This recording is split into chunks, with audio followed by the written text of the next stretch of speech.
vibrant and responsive good morning and day filled with excellence to all of you, dear TESDANs of Region 2. Good morning.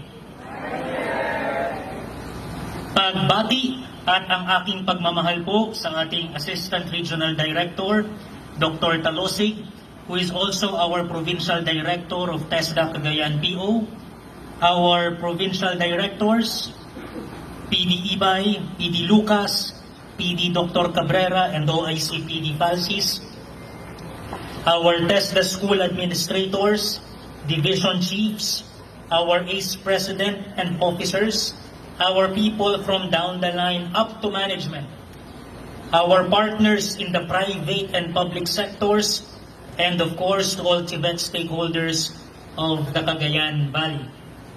This is our 21st flag ceremony for the year. And this is also my second flag ceremony with you as your Regional Director of TESDA Region 2. As part of our Quality Management System or QMS practice, as well as our Performance Management and Monitoring practice, as part of our Prime HRM standards, let me humbly give you some work reminders. Una, let me remind our operating units on our scholarship implementation. Ensure that we follow our rules on scholarship implementation, from obligation and filling out of SPMO required data to disbursement and employment monitoring. We have a deadline dyan. This week, dapat lahat ng may mga NTPs na as of May 15, nag-usap-usap tayo, ay masimulan na.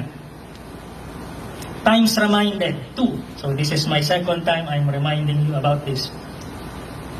Next is reminders on our employment monitoring. Dapat mapataas natin ang employment figures natin, kakabsat. PDs, administrators, RO, your attention is kindly called. Please, tutukan natin ito. Times reminded, too. Yan. Binibilang ko din, mga kapatid. Next, reminders on our close coordination with our DOLE counterparts, especially in the level of the POs. PDs, you are kindly reminded. Times reminded today. Ibig sabihin, nasabi ko siya last time. Pero mahaba kasi last time. Ngayon, medyo i-clean ko kasi meron akong another topic I wish to discuss with you. Next, reminder on our compliance audit tasks. ROD and all concerned, dapat manguna tayo dito. Kaya natin yan, guys. Times reminded too also. Next, reminder, ISAC, to ensure that our innovation center will be vibrant and will have lots of significant innovation activities, responding, of course, to the economy of the area. Everyone, supportahan natin ang ating innovation center. Times reminded too. Next, bantayan ng maigi ang mga PBB requirements and make sure we are all compliant sa PBB requirements for the year. Very important ito as para sa tao natin ito. Times reminded too. Next, reminder on our Prime HRM, our FASD and all OUs. May part lahat dito. Sana in less than 2 months ay makapag-on-site validation na tayo at by then ay waiting na lang tayo sa award. Kayang-kaya natin ito, guys. Focus, be creative, and tulong-tulong lahat. Times reminded too. Next, yung ating PSI-PAP, our FASD, dapat consistent tayo and always compliance updating. So yan, PSI-PAP. I'm sure you're doing it, just a kind reminder. Times reminded too. Next, ang ating provision of technical assistance, ROD and POs, kind reminder. Let us strive na mag-leading ang ating beloved region sa accomplishment rate dito. Kaya natin yan, guys. Tulong-tulong tayo. Times reminded too. Next, may I also remind all OUs that we should be moving toward offering higher qualifications. NC3, diploma programs, then of course the credit transfer.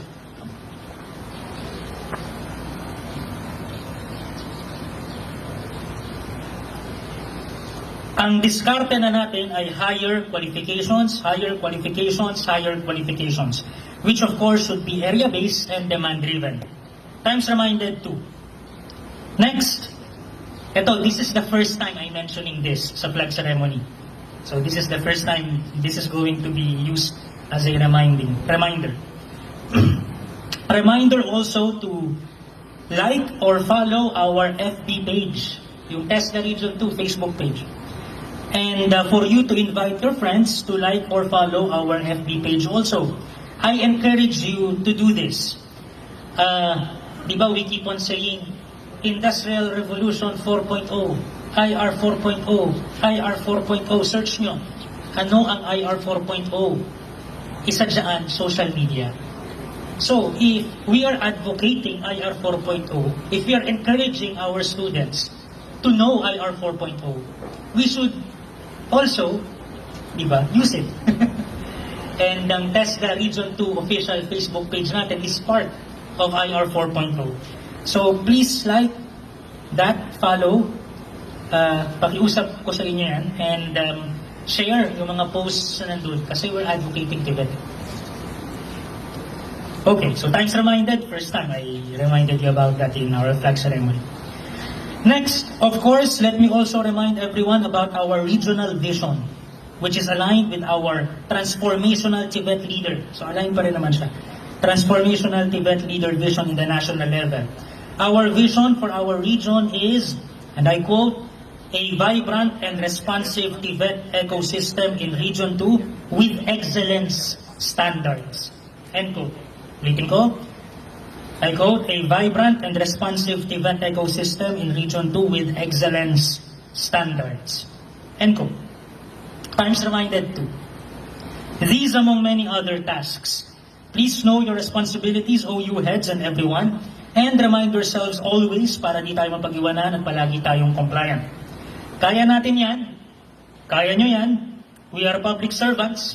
Talagang may element of sacrifice and of passionate work sa pagiging public servant para sa ating bayan.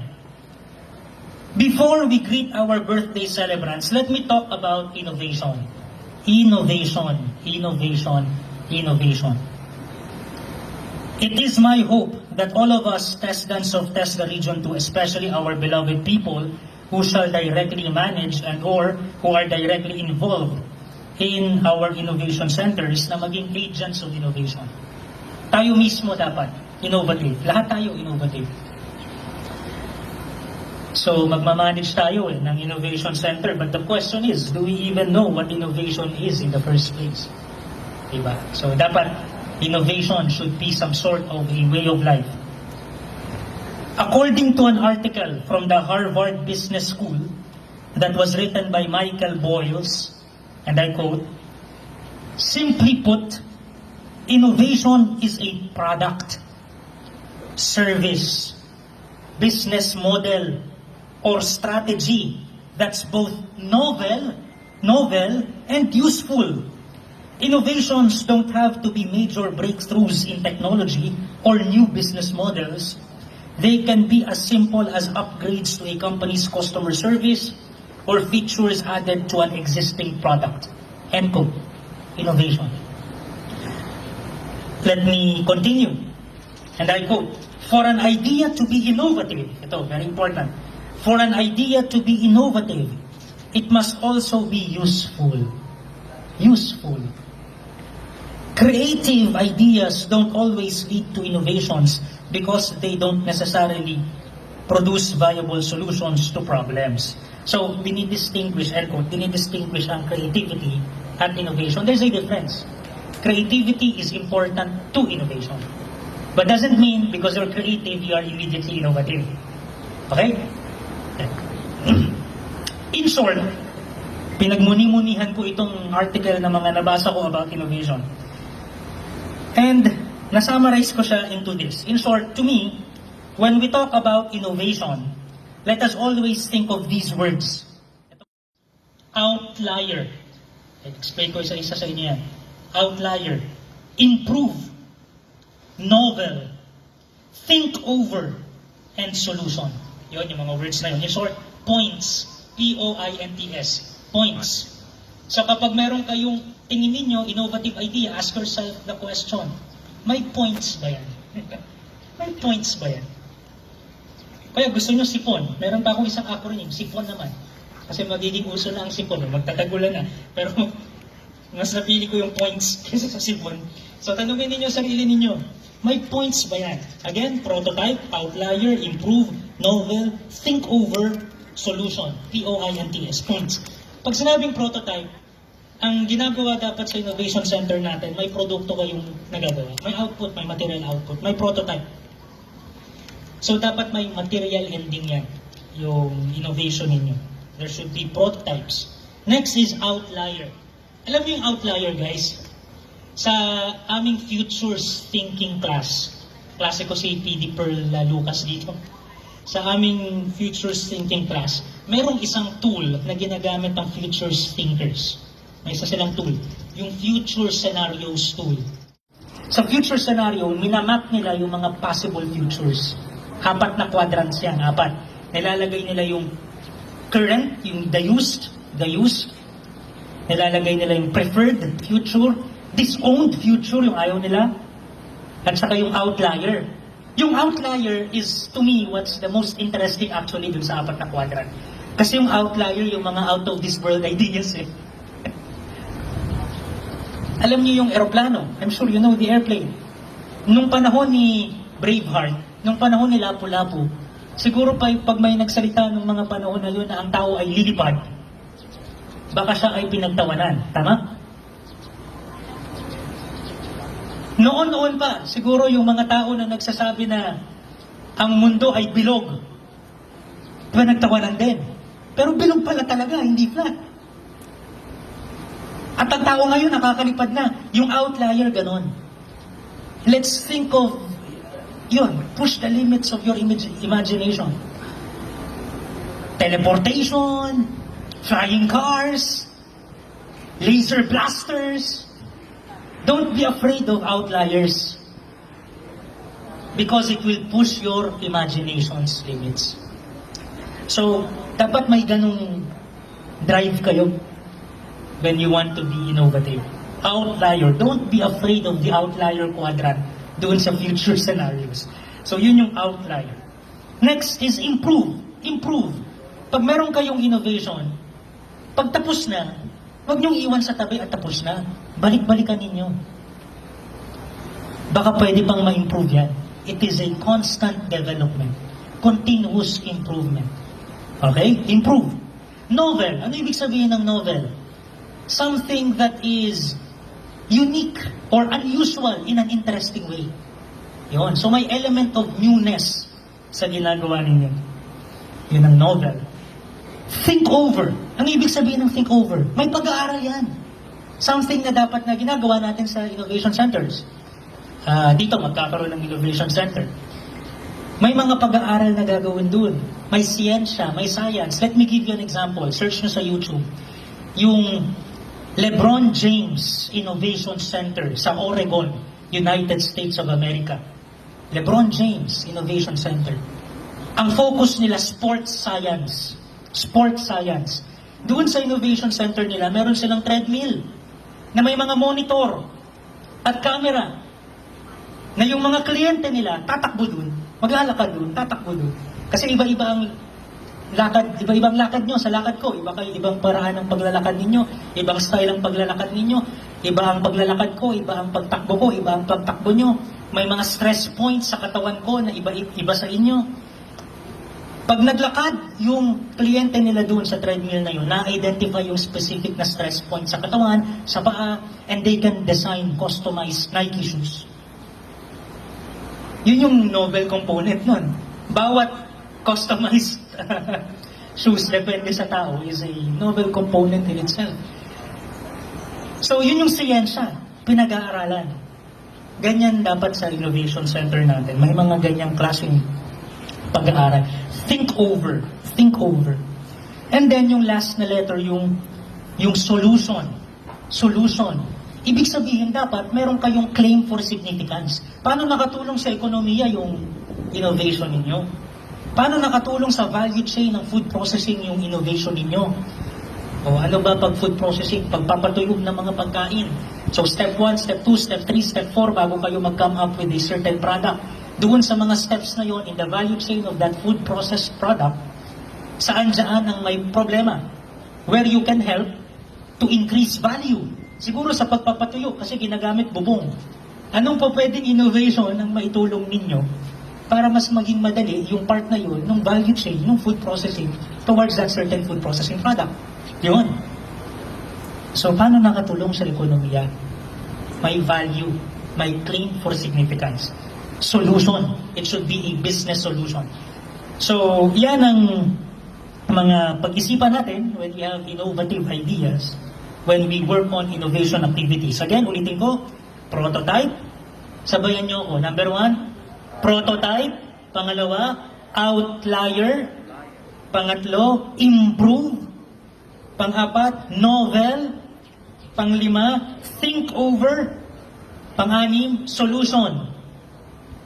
In short, points. Yan. May points ba yan? Yung isa kong naisip, sipon eh. Science, solution, improve, prototype, outlier, novel. Sipon. Kung nahirapan kayong tandaan yung points, edi gamitin nyo sipon. Tanungin nyo kung yung ginagawa ninyo at naisip ninyo, may sipon ba yan? Pero pwede nyo gamitin yung points. Ako, I would suggest points. So, yun. May points ba yan? Yan ang innovation.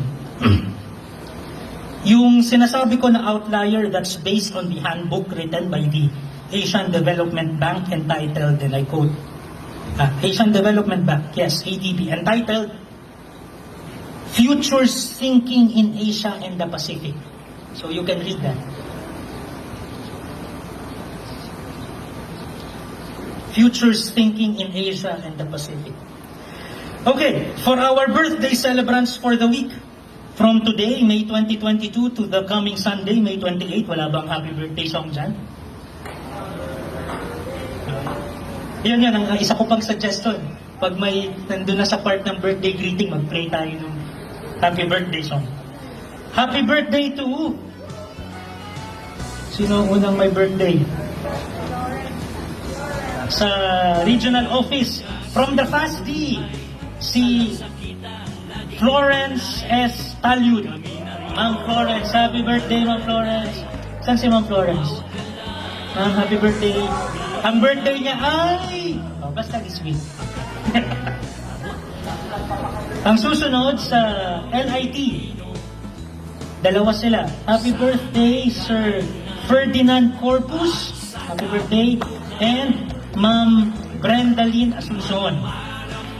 Happy birthday sa camera. Then si Sikat. Happy birthday, Leopoldo de la Cruz Jr. Happy birthday, sir. Then sa Isan. Yan. Happy birthday, Mr. Richard Duran. Happy birthday, sir. Then from Sikat, dalawa pa, Sikat. Happy birthday, Sir Wilbert Fernando and Sir J. Lord Del Mundo. Happy birthday, mga kapatid. Thank you for your heart of public service. With this, let me end by sharing, marami na po tayong nagawa sa gobyerno under President Marcos at sa TESDA under Director General Cruz. Mas marami pa tayong kayang gawin hanggang nandyan tayo, ang taong bayan na patuloy na sasagot at maninindigan sa tawag para sa pagkakaisa ng ating Pangulong Marcos at Pangalawang Pangulong Duterte. Magandang umaga po sa lahat. Have a great and blessed week, kakabsat. Mabuhay ang TESDA 2.